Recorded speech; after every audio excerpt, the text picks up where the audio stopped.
bahwa tidak diperbolehkan bertayamum kecuali dengan debu yang suci yang ada menempel pada pada tangan kita. Debu yang suci. Jadi ada debunya, terlihat gitu nah. Terlihat. Dan ini adalah pendapatnya Imam Asy-Syafi'i, Imam Ahmad, Imam Ishaq ibn Rahawayh, Abu Yusuf dari mazhab Hanafi, dan Imam Daud Al-Zahiri.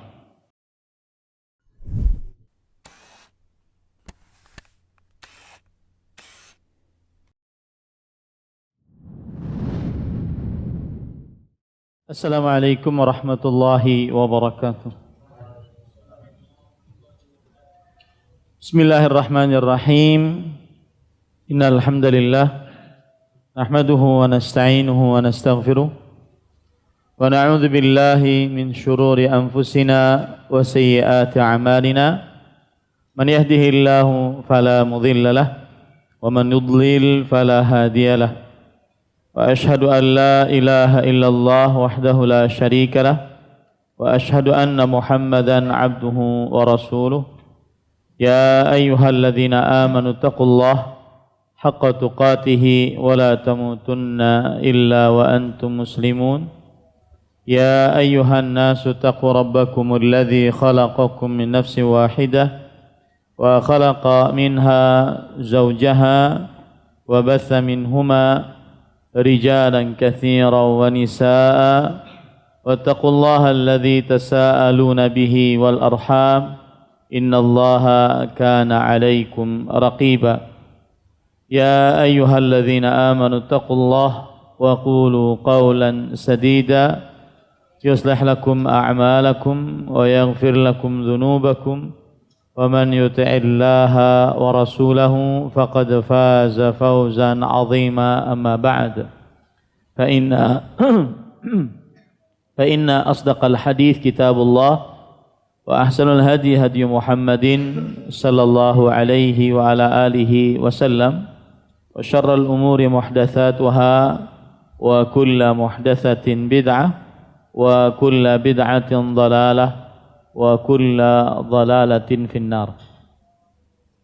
Alhamdulillah, kita bersyukur pada Allah Subhanahu wa taala pada hari ini, hari Senin malam Selasa 13 Rajab 1443 Hijriah, kita dimudahkan oleh Allah Subhanahu wa taala untuk duduk bersama mengkaji kitab Umdatul Ahkam.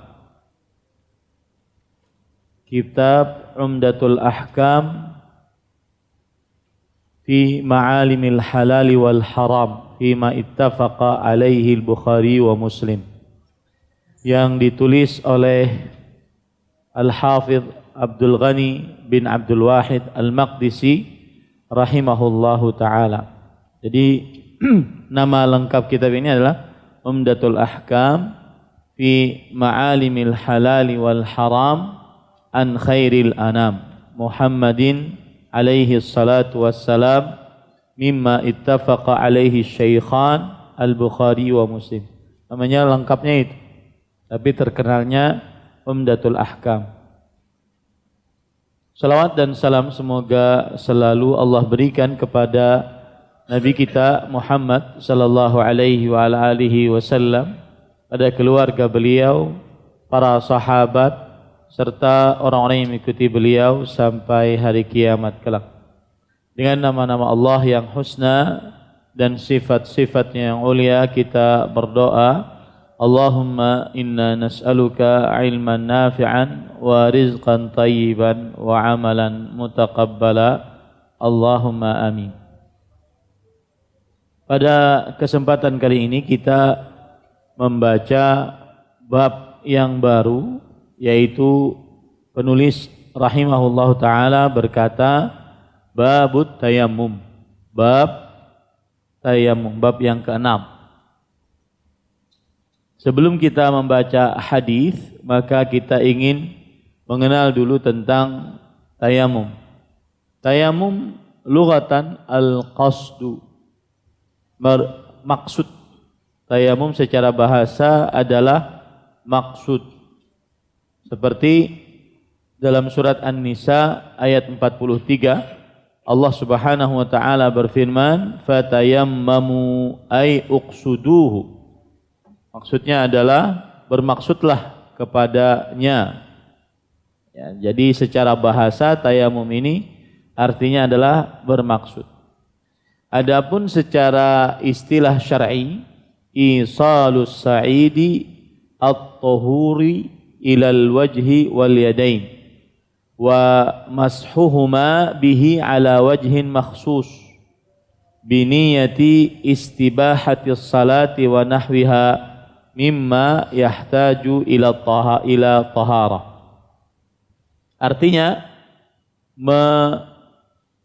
mengenakan debu yang suci ke wajah dan kedua tangan dan mengusapkan keduanya sesuai dengan tata cara yang khusus dengan niat agar dapat sholat dan mengerjakan ibadah lainnya yang memerlukan bersuci. Itulah yang disebut dengan tayamum secara istilah syariat.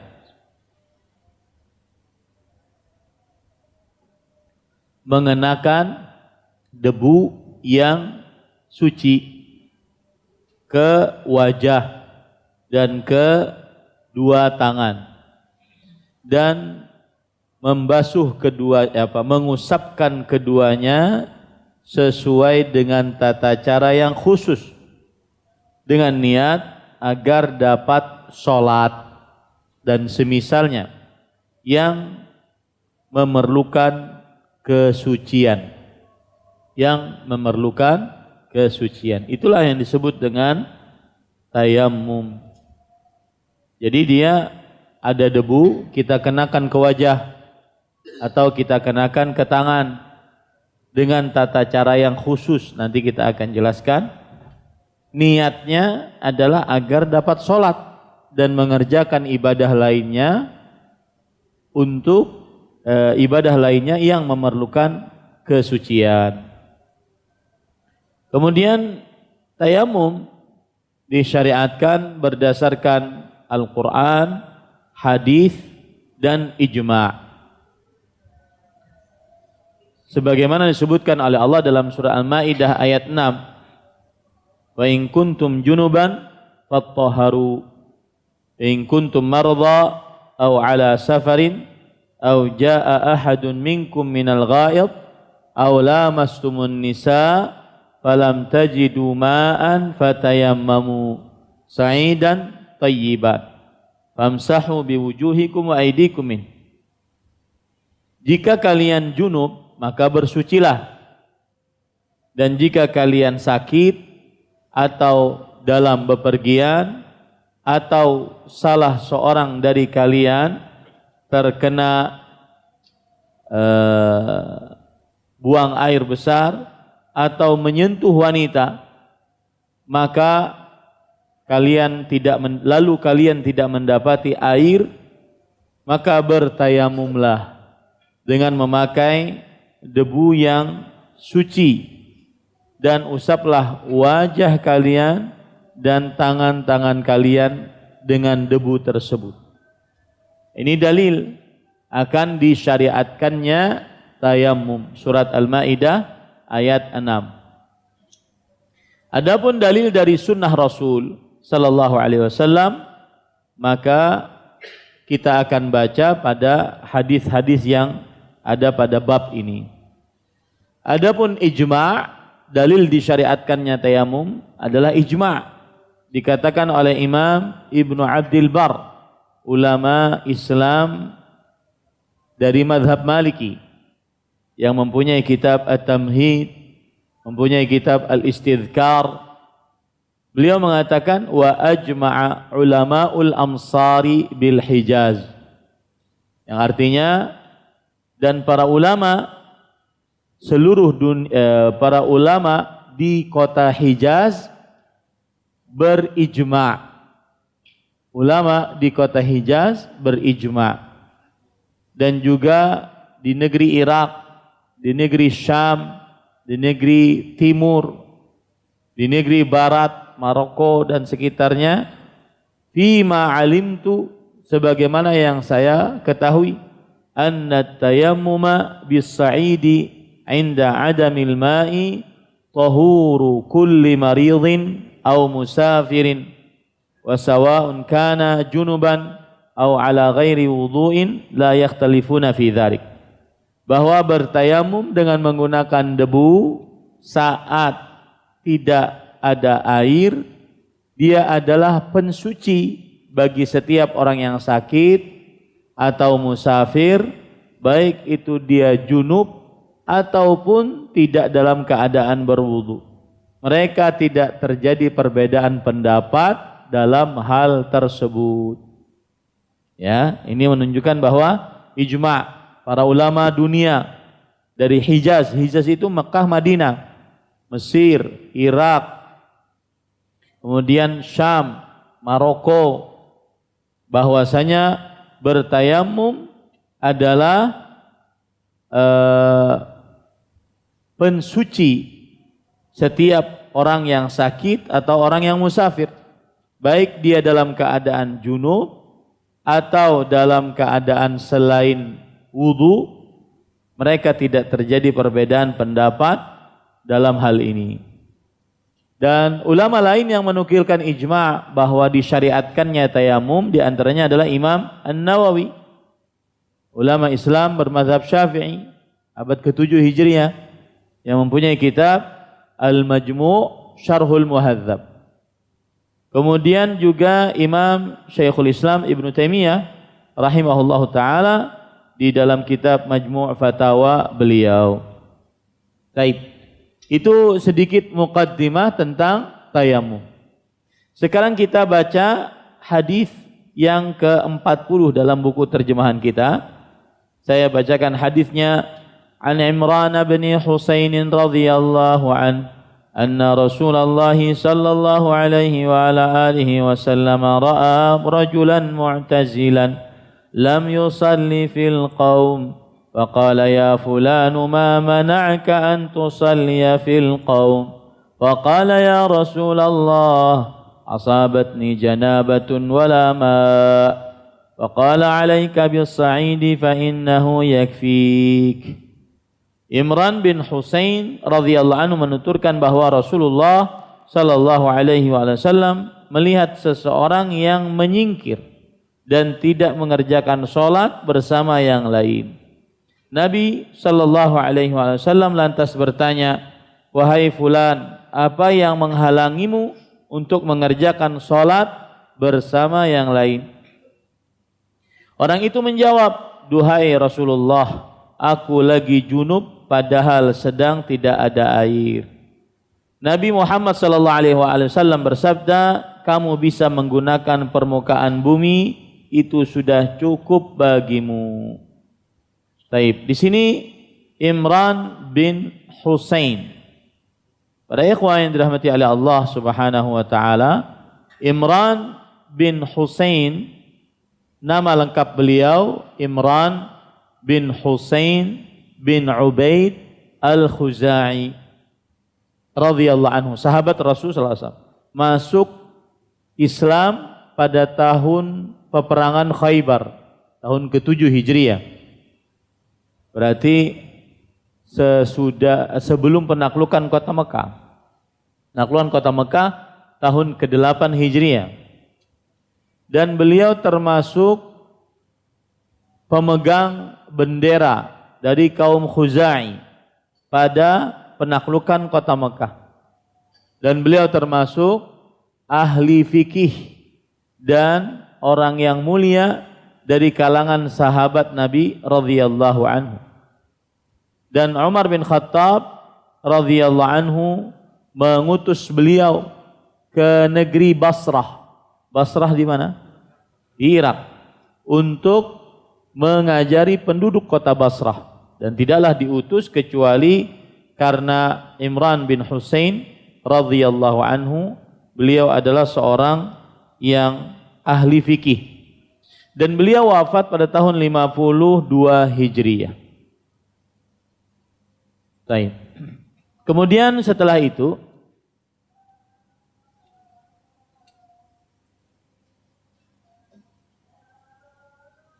di sini disebutkan menuturkan bahwa Rasulullah sallallahu alaihi wasallam melihat seseorang.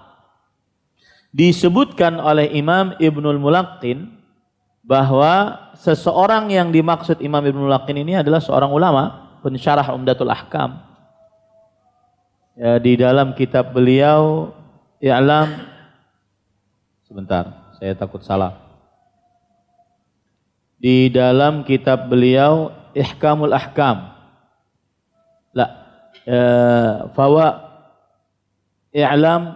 Al-I'lam bi fawaidi Umdatil Ahkam.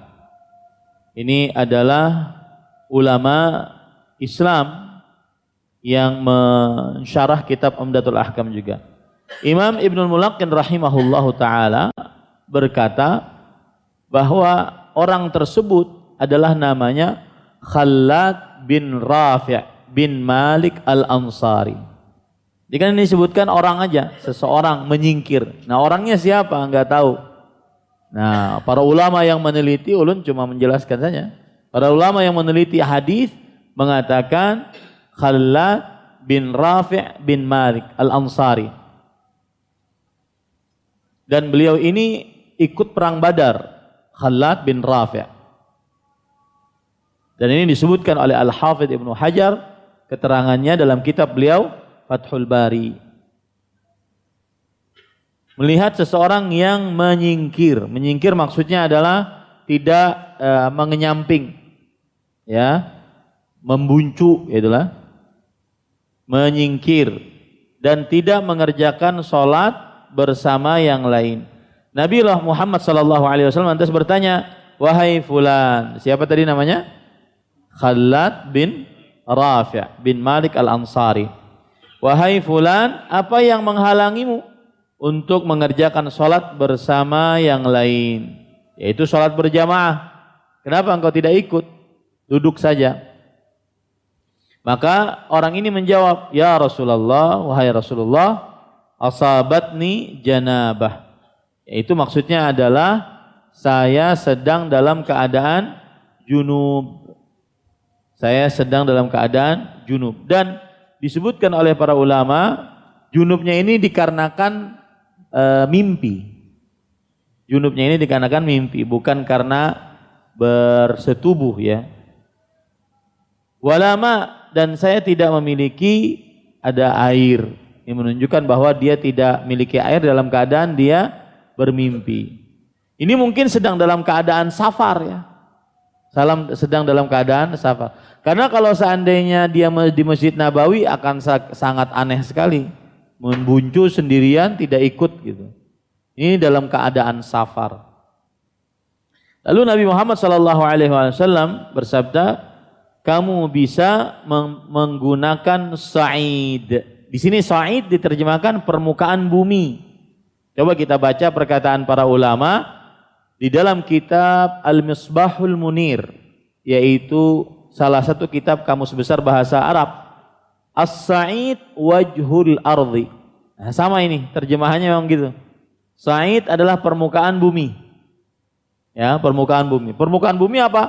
Macam-macam. Dinding, lantai, pohon, ya, kursi, mimbar, pokoknya permukaan bumi gitu. Turaban kana au ghairahu. Baik itu debu atau yang selainnya. Pokoknya permukaan bumi aja. As-sa'id disebut dengan permukaan bumi. Dan ini juga dikatakan oleh Az-Zajjaj, ahli bahasa Arab juga. Ya, bahwasanya tidak ada perbedaan di antara ahli bahasa akan hal itu. La a'lamu ikhtilafan baina ahli lughah fi dzalik. Aku tidak mengenal ada perbedaan pendapat bahwa yang namanya as-sa'id permukaan bumi. Hendaknya engkau memakai sa'id permukaan bumi maksudnya. Kemudian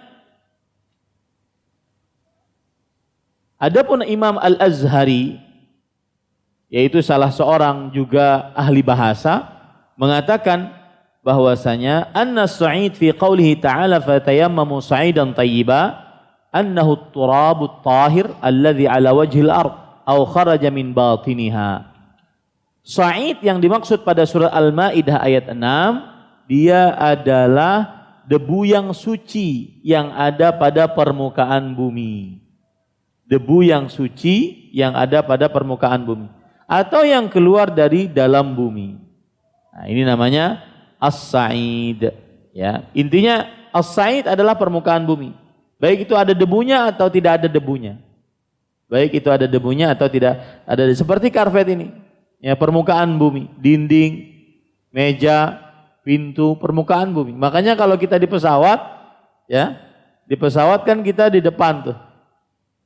Ada yang pernah bertakon, mana bu debunya Ustaz? Kemudian ustadznya menjawab seasalnya, ada itu kalau dilihatnya. Maka sebenarnya arti as-sa'id adalah permukaan bumi. Baik ada debunya atau tidak ada debunya. Pokoknya semua yang ada permukaan buminya. Paham ya? Baik, kemudian apakah bertayamum khusus dengan debu atau lebih umum daripada itu? Ini permasalahan, ya. Dalam hadis ini disebutkan. Maka wallahu alam, pendapat yang kita ambil adalah bahwa tidak diperbolehkan bertayamum kecuali dengan debu yang suci yang ada menempel pada pada tangan kita. Debu yang suci. Jadi ada debunya, terlihat gitu nah. Terlihat. Dan ini adalah pendapatnya Imam Asy-Syafi'i, Imam Ahmad, Imam Ishaq ibn Rahawayh, Abu Yusuf dari mazhab Hanafi, dan Imam Daud Al-Zahiri. Dan dalil yang menunjukkan akan hal ini adalah surah Al-Maidah ayat 6. Fatayammamu sa'idan tayyiban. Bertayamumlah kalian dengan sa'id. Sa'id debu yang suci. Ya, yaitu yang harus ada debunya terlihat gitu. Harus ada debunya terlihat. Nah, ini pendapat. Ya, kalau kita katakan tadi kan sa'id itu adalah permukaan bumi. Ada debunya, kada ada debunya, terlihat atau kada terlihat. Pokoknya itu bisa digunakan untuk tayamum. Nah, lebih dalam lagi permasalahannya, apakah harus terlihat debunya? Maka pendapat yang kita kuatkan adalah pendapatnya Imam Asy-Syafi'i, Imam Ahmad, kemudian Imam Ishaq ibn Rahawayh, yaitu bahwa debu yang suci itulah yang dimaksud tidak diperbolehkan bertayamum kecuali dengan debu yang suci. Nah, ini pendapat yang kita ambil.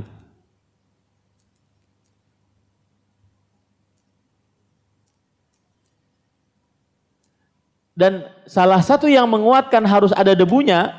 Jadi kalau pian di pesawat, kalau seandainya, dan ulun kada yakin, kalau di jok tempat duduknya itu ada debunya kelihatan. Berarti harus kemana? Ke lantainya. Lantainya ada debunya juga. Maka pada saat itu di pesawat sebenarnya kita menggunakan keadaan sangat terpaksa. Dan saya sering mengatakan di pesawat tetap berwudu karena masih ada air. Ya, karena masih ada air. Yang sulit mungkin di beberapa alat transportasi, seperti misalkan kereta api. Kereta api pun juga ada airnya, orang jualan. Yang manis. Ada airnya itu. Ya. Harus berwudu, selama ada air harus berwudu. Selama ada air dan sanggup menggunakannya harus berwudu dengan air. Nah, salah satu hal yang menguatkan pendapat bahwasanya harus ada debunya terlihat, yaitu hadis riwayat Muslim yang berbunyi begini, wa ju'ilat turbatuha lana tahuran, yang artinya dan dijadikan pasirnya, debunya untuk kita suci. Nah, jadi ada debunya, ada kata turbah. Turbah itu artinya debu. Ya, tanahnya, debunya untuk kita suci. Artinya bumi ini kita jadikan untuk kita suci oleh Allah Subhanahu wa taala. Baik. Kemudian sebelum kita masuk kepada masalah-masalah yang lain, para ulama berijma' dinukil oleh Imam Ibnul Munzir dan Imam Ibnu Abdul Bar bahwa tayamum dengan debu itu boleh. Dan mereka berbeda pendapat tentang selain debu yang ada pada bumi.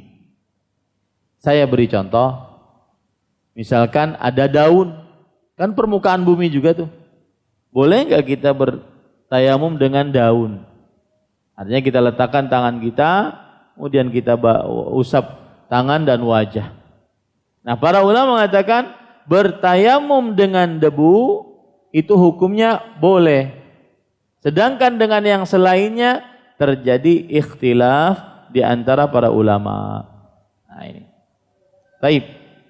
Kita baca hadis selanjutnya sebelum kita mengambil permasalahan-permasalahan yang lebih banyak lagi. Hadis yang ke-41. Saya bacakan hadisnya.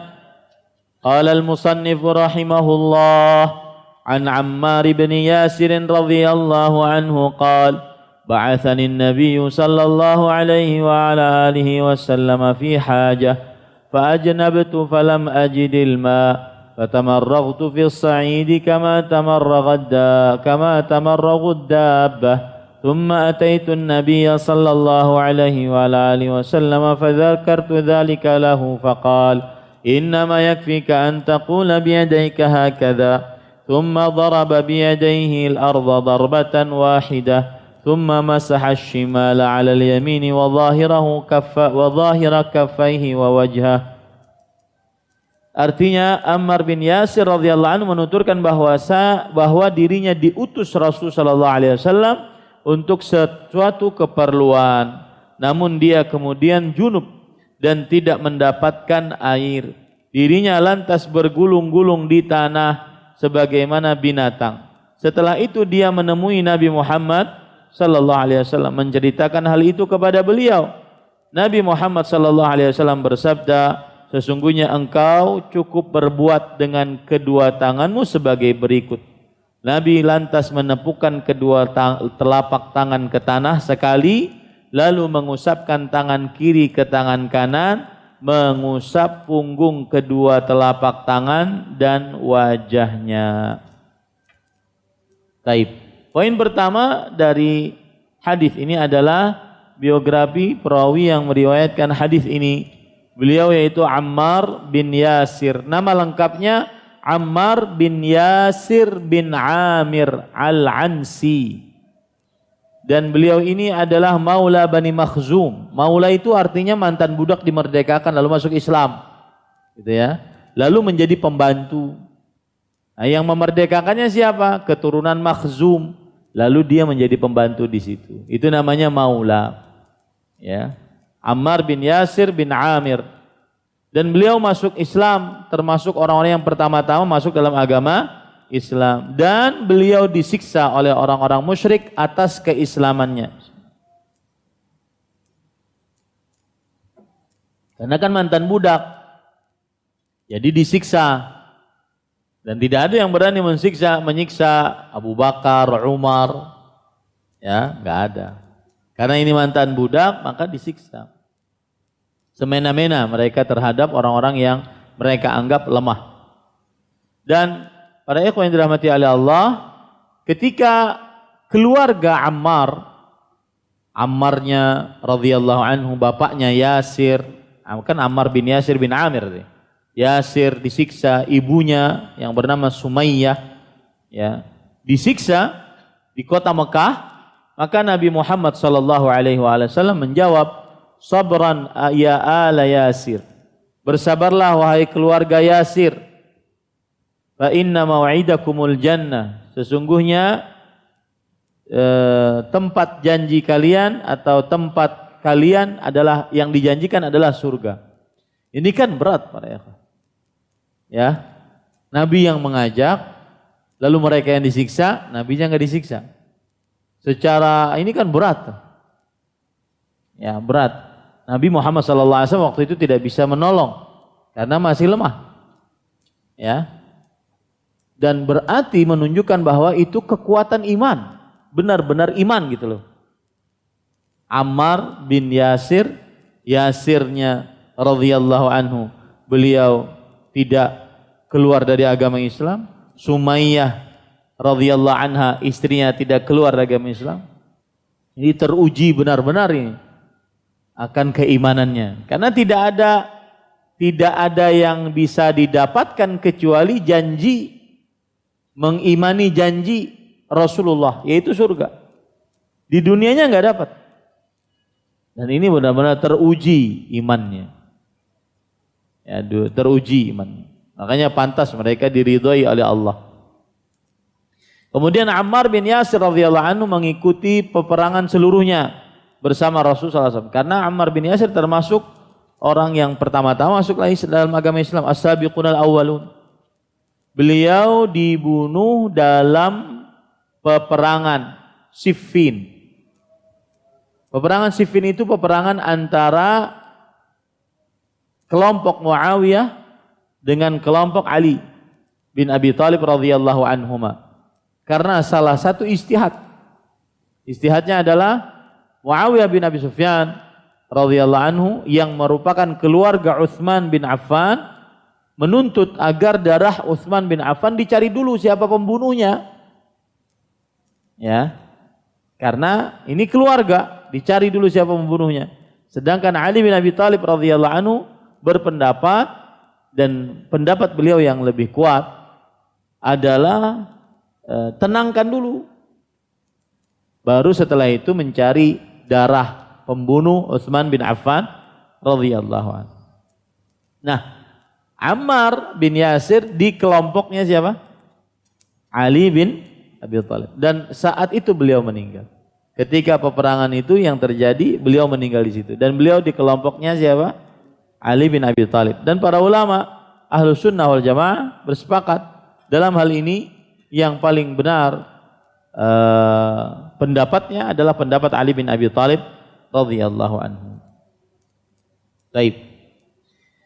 Ammar bin Yasir menuturkan bahwa dirinya diutus Rasulullah sallallahu alaihi wasallam untuk sebuah keperluan. Maksudnya keperluan di sini adalah saat mau berperang. Jadi gini, beliau saat berperang diutus oleh Rasulullah, "Wahai Ammar, engkau duluan." Nyari apa gitu. Itu maksudnya, ya. Namun dia kemudian junub dan tidak mendapatkan air. Dirinya lantas bergulung-gulung di tanah sebagaimana binatang. Ya. Dan ini beliau lakukan sebagai kias, analogi atas mandi junub. Ini kan kalau wudhu begini, tangan kedua. Karena beliau menganggap, kan baru masuk Islam waktu itu, belum ada syariat atau belum tahu syariatnya. Maka kalau junub kan harus mandi. Maka akhirnya beliau berguling-guling. Ya, sebagai kiasan atas mandi junub. Ini pendapatnya siapa? Ammar bin Yasir radhiyallahu anhu. Taib. Ada yang mungkin mengambil celah di sini. Nah, itu kan sahabat melakukan dahulu sebelum dapat syariat. Berarti boleh dong melakukan bid'ah hasanah. Paham ceritanya? Paham maksudnya? Ya, gocekannya paham gocekan? Ya. Nah, sahabat Ammar bin Yasir kan belum dapat syariat, tetapi beliau mandi dulu agar bisa mengkiaskan, beliau mandi tanah dulu agar bisa mengkiaskan dengan mandi junub. Ya, kata mereka boleh dong ini bid'ah hasanah. Maka kita katakan itu waktu itu ada siapa? Rasulullah sallallahu alaihi wasallam. Yang kemudian bisa membenarkan, bisa mengoreksi. Lah sekarang kalau ada orang berbuat, siapa yang bisa membenarkan dan bisa mengoreksi? Semua orang akhirnya menganggap ini baik, ini baik, ini baik. Akhirnya setiap orang membuat ibadah baru. Paham ini? Begitu jawabannya. Sama kasus Bilal yang sholat 2 rakaat setelah wudhu. Maka kita katakan ada 2 jawabannya. Yang pertama ada Rasulullah membenarkan atau mengoreksi kalau salah. Dan itu tidak terjadi kecuali di zaman sahabat. Yang kedua adalah apa? Ternyata memang ada hadisnya. Siapa yang berwudu kemudian sholat 2 rakaat diampuni dosanya. Ada hadisnya, berarti memang ada syariatnya. Paham ya ini ya? Jadi celah lah gitu melakukan bid'ah hasanah. Atau berpendapat adanya bid'ah hasanah. Lalu setelah itu dia menemui Nabi Muhammad SAW dan menceritakan hal itu kepada beliau. Nabi Muhammad SAW bersabda, sesungguhnya engkau cukup berbuat dengan kedua tanganmu sebagai berikut. Ya, maksudnya melakukan tayamum cukup. Tidak perlu untuk cukup sebagai pengganti mandi junub, ya. Antaqula biyadaika hakadha, yaitu engkau cukup berbuat dengan kedua tanganmu sebagai berikut. Lantas Nabi Muhammad SAW menempukan kedua telapak tangan ke tanah sekali, ya, menepukkan kedua telapak tangan sekali ke tanah. Lalu mengusapkan tangan kiri pada tangan kanan. Tangan kiri pada tangan kanan. Ya. Bagaimana itu? Mengusapkannya. Ya. Ada yang begini, ada yang begini. Mengusapkan tangan kiri ke tangan kanan. Kemudian mengusap punggung. Ya, mengusap punggung, kedua telapak tangan dan wajahnya. Jadi bisa, ini punggungnya. Ini perutnya. Bisa begini. Ya, kemudian mengusap punggung kedua telapak tangan. Ya, bisa begini. Atau juga bisa begitu. Ya. Kemudian baru mengusap wajah. Di sini tidak disebutkan mengambil tepukan baru. Nah, nanti kita bahas beberapa permasalahan yang berkaitan dengan 2 hadis ini. Ada beberapa faedah yang bisa kita ambil dari 2 hadis ini sebelum kita mengambil permasalahan-permasalahan fikih yang ada di dalamnya. Yang pertama, faedahnya adalah Ammar bin Yasir radhiyallahu anhu tidak diperintahkan oleh Rasulullah untuk mengulang salat. Meskipun beliau tayamumnya keliru. Enggak disuruh mengulang salat kan? Cuma diajari bagaimana bertayamum yang benar. Baik ya.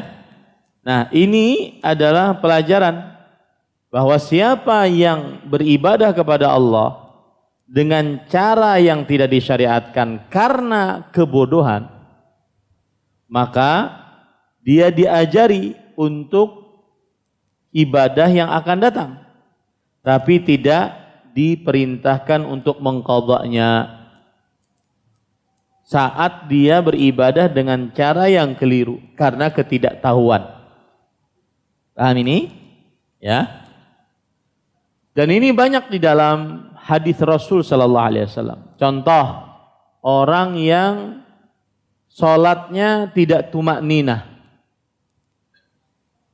Kan Rasul sallallahu alaihi wasallam pernah ditemui oleh orang setelah dia masuk masjid, dia salat.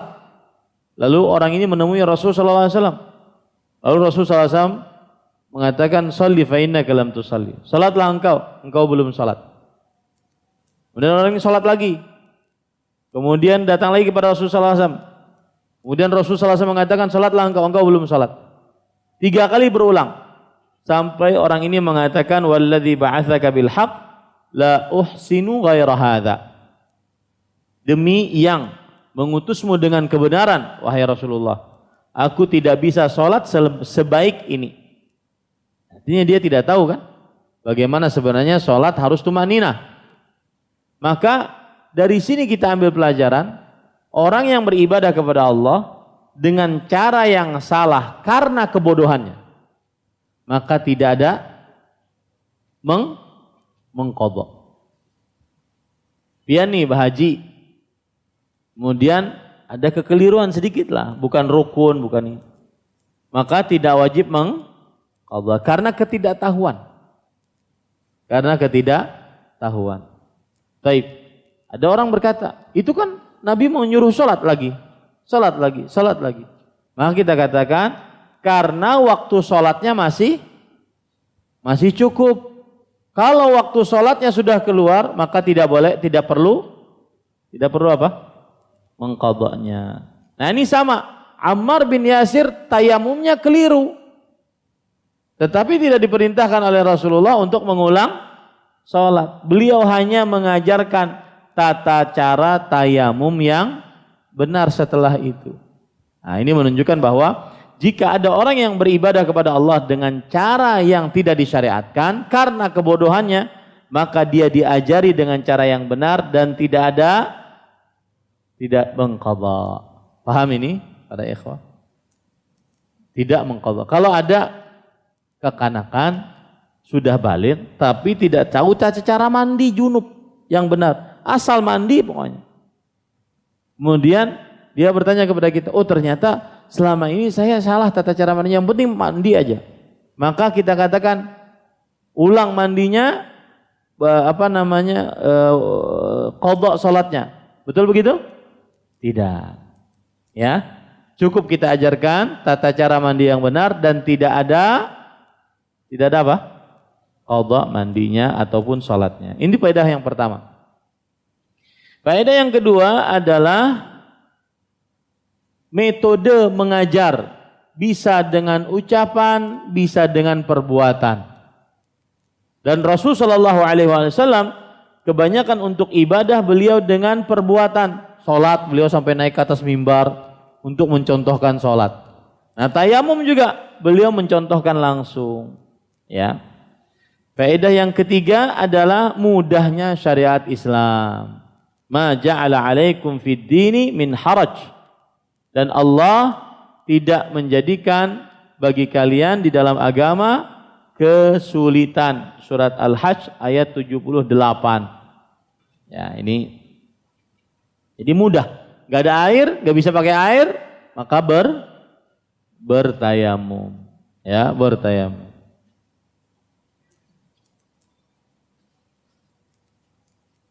Kemudian yang faedah selanjutnya yang keempat adalah bertanya kepada para ulama dalam perkara-perkara yang dia beristihad di dalamnya.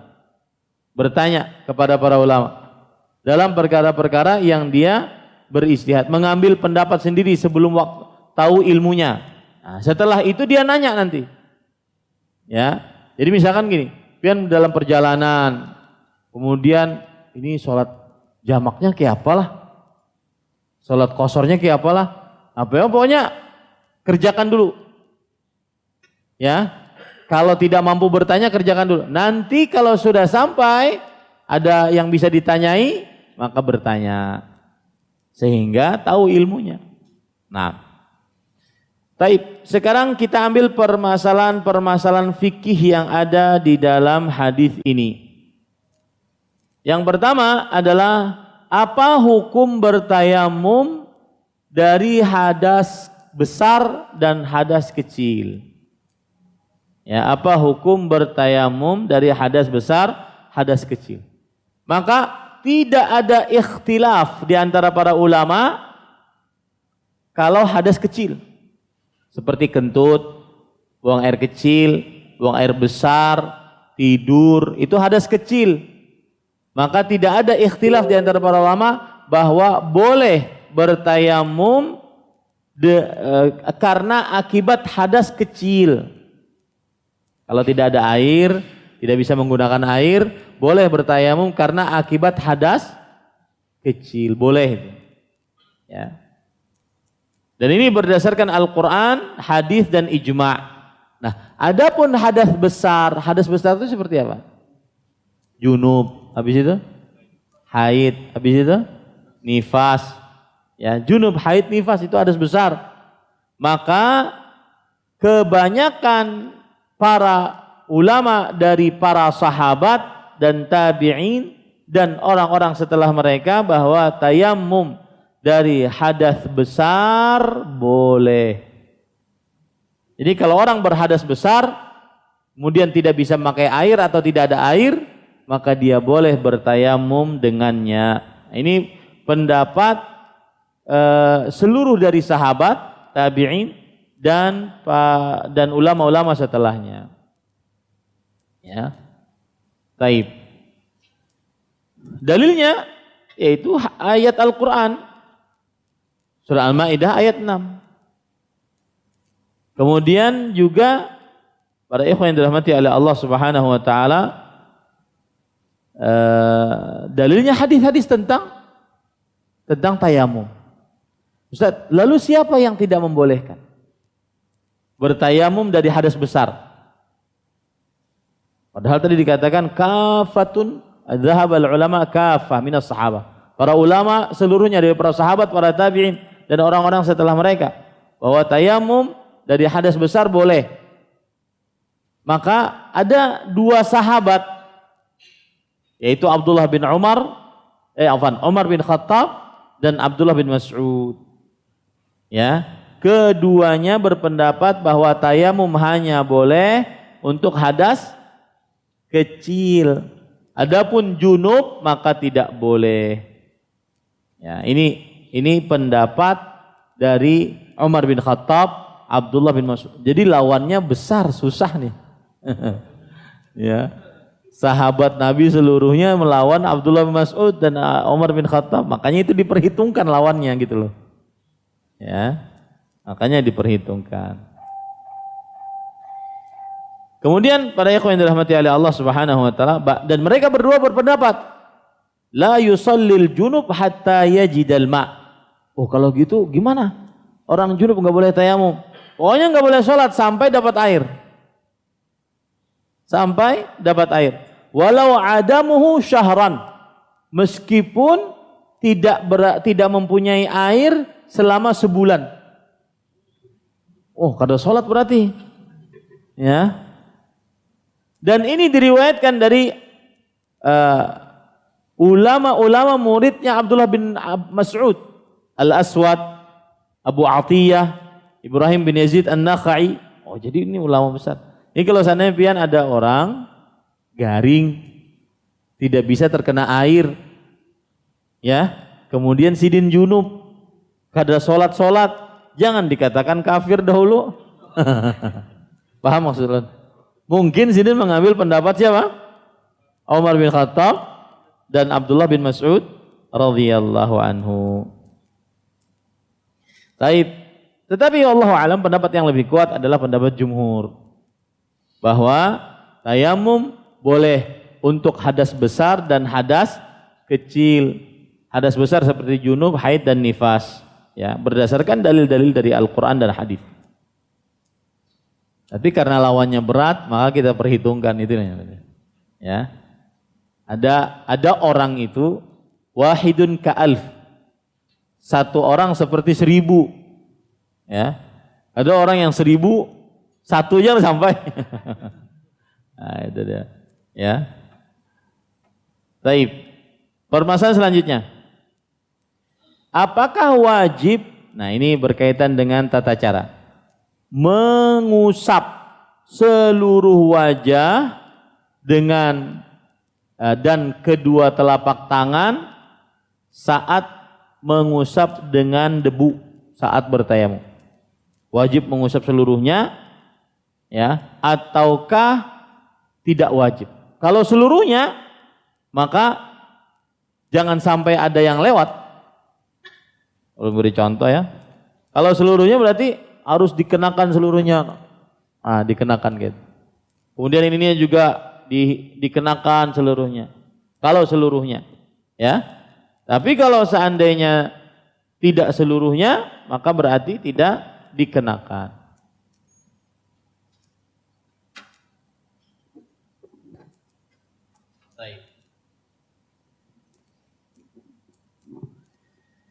Kita ambil pendapat yang kita kuatkan, yaitu bahwa tidak wajib mengusap seluruhnya.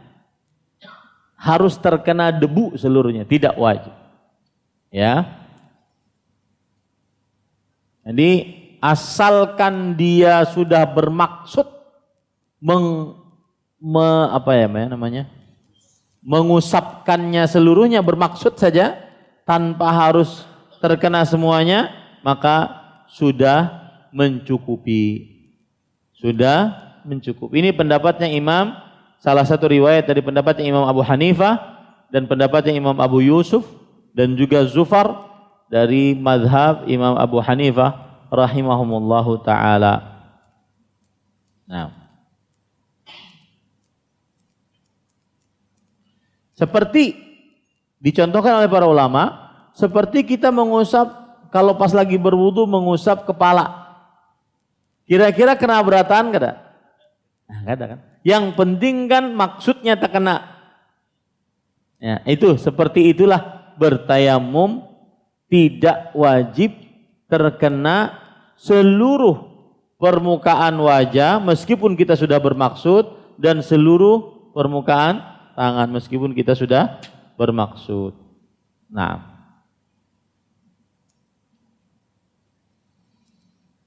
baik, para ikhwah yang dirahmati oleh Allah Subhanahu wa taala, salah satu dalil yang menunjukkan akan hal ini adalah hadis Ammar bin Yasir radhiyallahu anhu. Yang mana Nabi Muhammad SAW mengatakan, "Inna ma yakfika an taqula bi yadayka hakadha." Cukup kamu mengerjakan dengan dua tanganmu seperti ini. Meletakkan tangan, kemudian setelah itu wajah, kemudian setelah itu tangan dulu baru wajah. Nanti kita akan bahas tangan dulu atau wajah dulu. Ya. Baik. Kemudian juga Nabi Muhammad SAW mengusap satu kali. Satu kali ini rentan untuk tidak menyeluruh usapannya. Paham maksud saya? Ya, satu kali ini rentan untuk tidak menyeluruh ucapannya. Nah,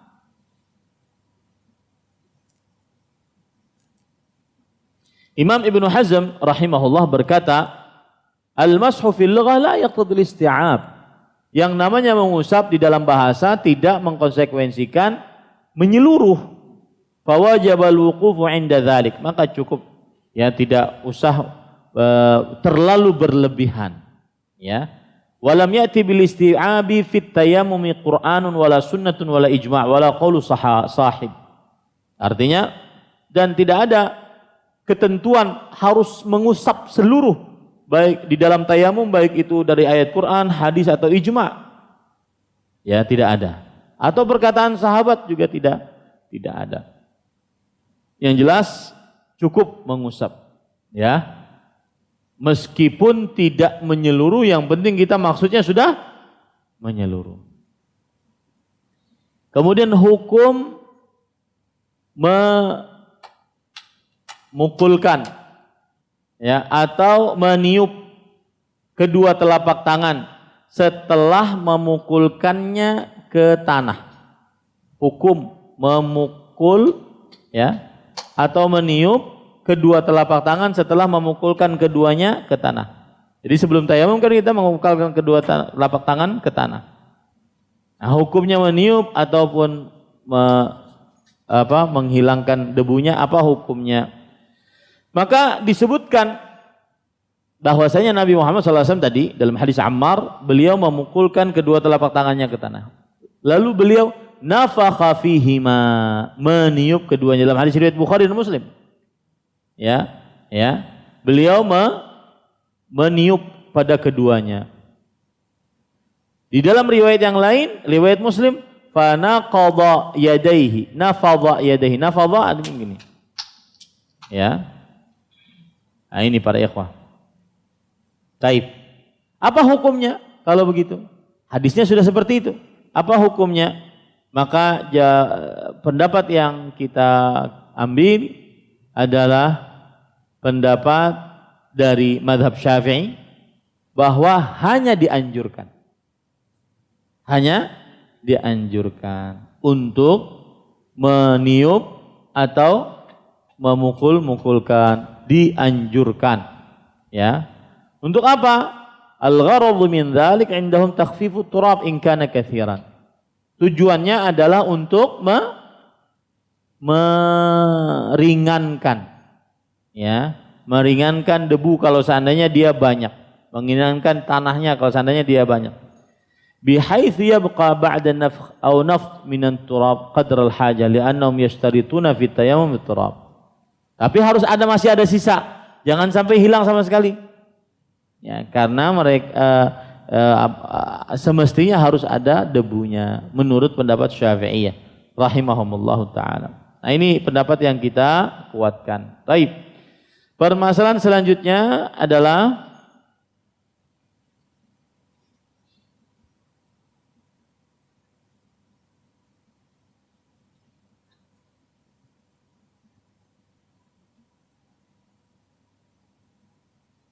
hukum, urutan wajah antara wajah dan kedua telapak tangan.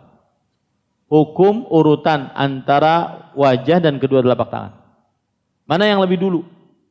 Wajah atau kedua telapak tangan? Maka pendapat yang kita ambil adalah yaitu dianjurkan mendahulukan wajah lalu kedua telapak tangan. Wajah dulu lalu kedua telapak tangan.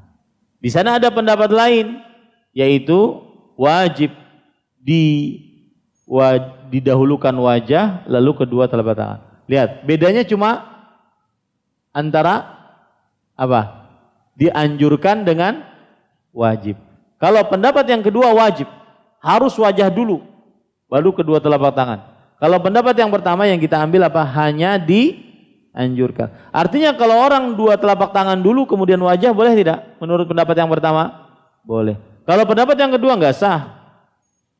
Ya, itu bedanya. Ya. Dan kita mengambil pendapat dianjurkan mendahulukan wajah sebelum kedua telapak tangan, tidak wajib. Dan ini mazhab Hanafi, mazhab Maliki dan salah satu pendapat dari mazhab Hambali. Ya. Dan alasan mereka atau hujjah, ya, dalil mereka, Allah berfirman dalam surah Al-Maidah ayat 6, "Famsahu biwujuhikum wa aydikum min." Maka usaplah wajah dan tangan kalian dengan debu tersebut. Berarti wajah dulu. Ya, wajah dulu. Baik. Nah. Kemudian para ikhwan yang dirahmati oleh Allah Subhanahu wa taala, dan ada dalam hadis riwayat Muslim dari Jabir yang panjang bahwa Nabi Muhammad sallallahu alaihi wasallam bersabda, "Inna Safa wal Marwata min sya'airillah." Sesungguhnya Safa dan Marwah dari syiar-syiar Allah. Lalu Rasulullah SAW bersabda, "Abda'u bima bada Allah bih." Kita memulai dengan apa yang Allah mulai. Allah memulai di dalam surah Al-Baqarah ayat 158 yaitu Safa dulu, baru Marwah. Inna Safa wal Marwah. Ya. Sesungguhnya Safa dan Marwah. Makanya Rasulullah kalau mau sa'i, beliau mengatakan, "Abda'u bima bada Allah bih." Aku memulai dengan apa yang Allah mulai. Di mana Allah memulai? Di dalam Al-Quran. Dengan apa Allah memulai? Safa dulu. Nah, sama juga di dalam tayamum juga gitu.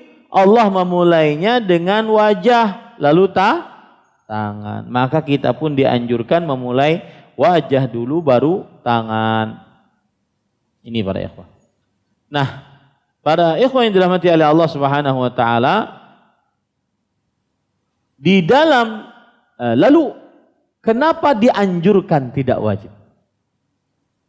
Kenapa dianjurkan tidak wajib? Karena dalam hadis Ammar mendahulukan apa? tangan, telapak tangan. Daripada wajah. Telapak tangan dulu baru wajah. Nah, itu yang menurunkan dia dari wajib ke apa? Sunnah. Paham ini ya pada ikhwah? Jadi di dalam Al-Quran wajah dulu lalu tangan. Tapi dalam hadis Ammar bin Yasir tangan dulu baru wajah. Ini yang menurunkan dari wajib ke sunnah. Sunnah saja didahulukan wajah lalu tangan. Ya. Tapi tetap urutan yang paling utama kalau begitu apa? Wajah baru tangan. Wallahu a'lam. Bagaimana mengusap wajah dan apa saja batasannya? Al-Hafidz Ibnu Rajab Al-Hambali rahimahullah berkata, "Ammal yadani fa aktsarul ulama ala wujubi mashil kaffaini zahiruhuma wa batinuhuma biturabi ilal qu'ain." Adapun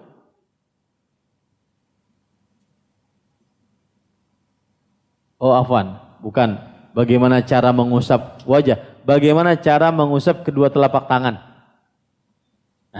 Bagaimana cara mengusap kedua telapak tangan? Batasannya apa? Ya. Kata Al-Hafidz Ibnu Rajab, adapun kedua telapak tangan, maka kebanyakan para ulama wajib mengusap kedua telapak tangan zahirnya ini, punggungnya, dan batinnya, ini perutnya. Ya. Wajib dua-duanya diusap. Ilal qu'. Qu' adalah ini. Pergelangan tangan. Saya ambilkan gambar ya. Coba perhatikan al-qu'. Karena kita ini di zaman canggih. Jadi kita harus menggunakan yang bermanfaat untuk kita. Ini lebih jelas mungkin ya. Sebentar.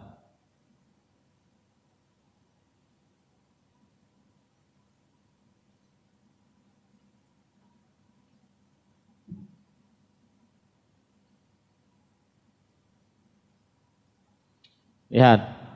Ini gambar. Al-qu' adalah ini. Ini al-qu'. Nih. Ini namanya qu'. Ya. Ini namanya qu'. Berarti sampai sini. Untuk punggungnya. Sampai sini. Innalillah. Nah. Sampai sini.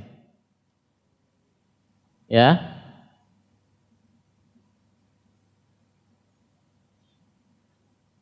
Nah. Ada namanya rusuk. Rusuk itu ini. Ini nih. Lihat subhanallah Arab, bahasa Arab ya.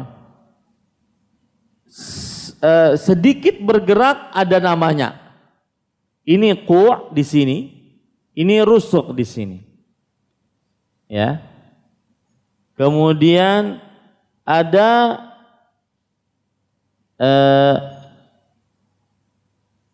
al-qursu'. Al-qursu' adalah ini. Nih. Nah, kita bertayamum sampai sini. Ini namanya kaf. Ini namanya kaf. Ya, ini para ikhwan yang dirahmati oleh Allah. Nah, ini bisa, ini yang dibesar. Nah, nih.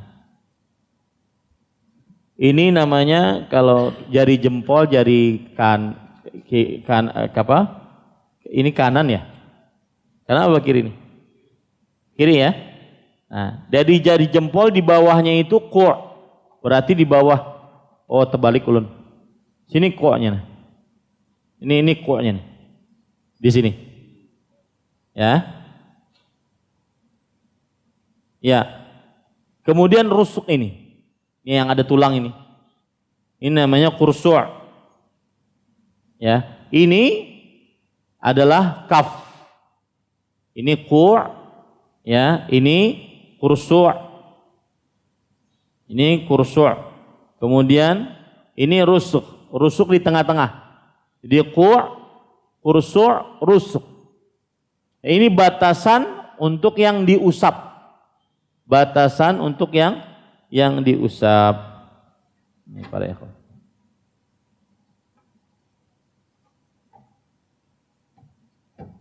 Nah, habis sudah waktu kita. Baik, insyaallah kita lanjutkan pada pertemuan yang akan datang, masih banyak ya. Jadi batasannya adalah sampai pergelangan tangan. Bahasa Indonesianya pergelangan tangan ya. Tapi Al-Hafidz Ibnu Rajab Al-Hambali mengatakan sampai ku'. Ku' tadi adalah ini. Ya, di bawah jari jempol pokoknya. Nah. Dan yang dibasuh berarti yang diusap berarti dua-duanya, punggungnya dan telapak tangannya. Punggungnya berarti caranya begini, kemudian begini. Ya. Tidak dijelaskan secara detail bagaimana cara mengusapnya. Jadi bagaimanapun mengusap maka mencukupi. Pokoknya diusap, kemudian diusap. Ya. Taib. Cukup kiranya, masih aja banyak sekali permasalahan-permasalahan yang kita bisa ambil dari hadis ini.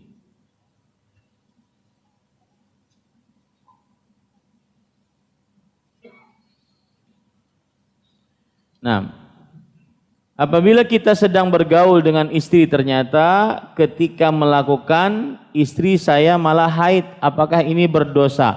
Kalau sudah tahu berdosa. Ya, kalau sudah tahu haid berdosa dan dosa besar ini. Kemudian bagaimana hukumnya seseorang untuk menjimai istri di saat dia haid? Maka jawabannya adalah seseorang suami tidak diperbolehkan untuk menjimai istrinya saat istrinya sedang haid. Ya, tidak diperbolehkan. Haram dan termasuk daripada dosa besar. Dan apabila dia melakukannya juga karena mungkin tidak tahan, poligami kada boleh. Ya, akhirnya tidak tahan, belum pernah bertamu dengan ustadz yang seperti itu di daerah luar Kalimantan. Saya nggak tahan ustadz, kata beliau, nggak tahan. Istri haid tuh nggak tahan. Saya meriang kalau istri haid. Makanya saya wajib poligami 4. Ulun kacak tangannya, dasar, ya kuat orangnya, ya. Jadi yang leto-leto jangan berdosa gitu. Ya. Kemudian pada ikhwan yang dirahmati oleh Allah, jadi tidak diperbolehkan untuk menjimai istri dalam keadaan haid dan dalam keadaan nifas dengan ijma' kaum muslimin. Hal ini berdasarkan surah Al-Baqarah ayat 222. Wa yas'alunaka 'anil mahid qul huwa adzan fa'tazilun nisa fil mahid. Dan mereka bertanya kepada engkau tentang haid, maka katakanlah itu adalah kotoran, maka jauhilah perempuan saat dalam keadaan haid. Wala taqrabuhunna hatta yathurna. Dan janganlah kalian mendekati mereka sampai mereka bersuci, yaitu mandi. Fa idza tatahharna fatuhunna min haitsu amarakumullah. Kalau mereka sudah suci maka gaulilah mereka dari apa yang diperintahkan oleh Allah Subhanahu wa taala. Ini hati-hati mengamalkan ayat ini. Bukan berarti sudah mandi wajib digauli. Enggak ada juga. Ya, tapi boleh menggauli saat istri sudah mandi. Dan mendatangi wanita yang sedang haid termasuk daripada kemungkaran. Ya. Wajib untuk menjauhinya, dan siapa yang mengerjakan hal tersebut wajib bertaubat. Begitu juga kepada wanita-wanita yang sedang nifas, maka wajib untuk bertaubat. Kenapa? Karena antara haid dan nifas hukumnya sama, ya. Dan kalau seandainya dia mengerjakannya, maka dia wajib untuk membayar kafarat. Nah, ini yang jadi masalah. Terkadang suami menggauli istrinya dan sebelumnya suaminya tidak tahu. Istrinya juga tidak tahu, cuma waktu hari-harinya mendekat. Ya. Nah, suami tidak tahu. Kemudian pas sudah menggauli, pas mohon maaf dikeluarkan, ternyata berdarah. Nah, ini bagaimana? Haruskah mengerjakan hadis ini bahwa anna Nabiya sallallahu alaihi wasallam su'ila amman utiya atam ra'atahu wa hiya haid qala yatasaddaqu bidinar aw nisfi dinar. Abdullah bin Abbas radhiyallahu anhu bercerita bahwa Nabi Muhammad sallallahu alaihi wasallam ditanya tentang menggauli seorang yang menggauli istrinya dalam keadaan haid, maka beliau mengatakan bersedekah 1 dinar atau setengah dinar. Wallahu alam. Kalau pas digauli sebelumnya dia tidak haid, kemudian digauli oleh suaminya, pas dikeluarkan ternyata ada darahnya, maka tidak masuk ke dalam hadis ini.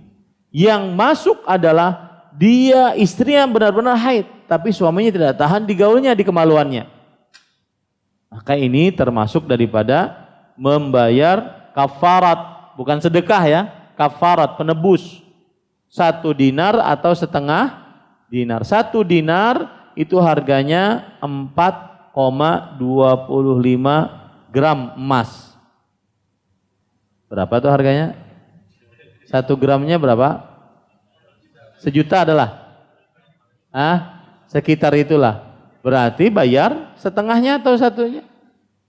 Kaulun boleh coba ya. Ya, bercanda ya. Maka ini para ikhwah, ke orang miskin maksudnya ya. Harus dia kafarat ke orang miskin. 1 dinar atau setengah dinar. Taib.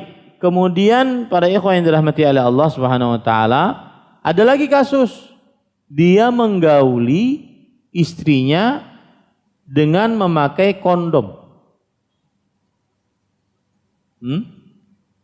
Dan dia tahu istrinya sedang haid. Bagaimana ini? Maka tetap dia bayar kafarat 1 dinar atau setengah dinar. Kenapa? Karena ukurannya bukan kena kemaluan atau tidak kemaluan, tetapi dia menggauli saat di kemaluan saat haid atau nifas. Allahu a'lam. Kalau misalnya kita ingin bertayamum, misalnya sedang sakit yang tidak membolehkan kita kena air di rumah, permukaan apa yang boleh dipakai untuk bertayamum? Debu seperti apa yang bisa dikatakan suci? Maka permukaan mana saja, yang penting tidak ada najisnya. Ya, baik itu di depan rumah, di dinding, di mana, permukaan mana saja yang penting tidak ada najisnya. Allahu a'lam. Apakah ada rencana Ustadz memulai kembali kajian fikih sirah nabawiyah? Barakallahu fikum. Ini fikih di Masjid Imam Syafi'i ya. Masjid Imam Syafi'i cukup sekali, yaitu kajian akidah. Nah, berkaitan dengan ini saya ingin curhat sedikit nih. Ini kajian Umdatul Ahkam, kajian hadis. Ustadz kita Dr. Abu Jabir, Ustadz Haikal kajian hadis juga. Nah, kadang-kadang mungkin di dalam permasalahan fikih nanti fatwanya beda-beda. Nah, pian bingung nanti. Nah, ulun usul bahwa kajian beliau tetap, kemudian kajian kita yang kita gocek ya apa nih caranya. Karena kalau dari ilmu kalah gitu sudah. Ya. Artinya jangan sampai pian-pian bingung gitu. Nah, nanti kita bicarakanlah gimana bagusnya.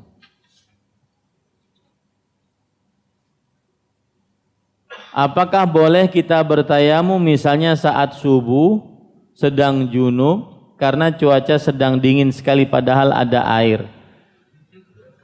Maka jawabannya kalau ini di daerah yang sangat dingin, jadi ukurannya gini, tidak ada air, satu, yang kedua tidak bisa memakai air. Tidak bisa memakai air ini bisa karena sakit atau karena terpaksa tidak bisa memakai air sangat membahayakan. Kalau pakai air mati. Nah, itu baru boleh bertayamum. Kira-kira ada kalau lah. Waktu sedang sakit dipasang kateter dan infus, sedang tayamum pakai bedak bayi yang ditumpahkan pada kertas atau meja terus dipakai untuk tayamum. Ini kreasi mana sebenarnya? Hukumnya. Maka ini kan sebenarnya dia mengamalkan yang harus ada debunya tadi loh, yang tadi permasalahan. Ya, tampak debunya itu. Maka tidak harus seperti itu, karena habis pupur bayinya. Ya, jadi tidak seperti itu. Jadi cukup dia kalau bertayamum, maka dia kalau seandainya masih bisa pakai air dengan cara dilap atau disemprot ya pakai air, maka tidak mengapa. Itu yang bisa saya sampaikan. Nanti insya Allah kajian kita ini setelah bab tayamum mungkin, padahal setelahnya bab haid nih. Nah, apalagi haid itu banyak permasalahan dan banyak ikhtilaf. Takut bingung gitu. Ya, hari Senin fatwanya kayak ini, hari Kamis fatwanya kayak ini. Ya. Baik, mudah-mudahan kita bisa cari solusi yang terbaik. Apakah kita mungkin baca kitab puasa karena mau sebentar lagi berpuasa, atau ganti kitab? Yang jelas harinya tetap, datangnya tetap. Ya, tapi kita mungkin mencari solusi yang terbaik. Yang jelas kalau Ustadz kajian Ustadz Abu Jabir, dokter, tidak perlu diganti. Kita aja yang meliuk-liuk kayak apalah caranya. Ya. Subhanakallah bihamdik asyhadu an la ilaha illa anta astaghfiruka wa atubu ilaik. Wassalamualaikum warahmatullahi wabarakatuh. Terima kasih. Jazakumullah khairan wa barakallahu fikum. Video ini dibuat atas partisipasi dari donasi Anda. Semoga menjadi amal jariah bagi Anda semuanya.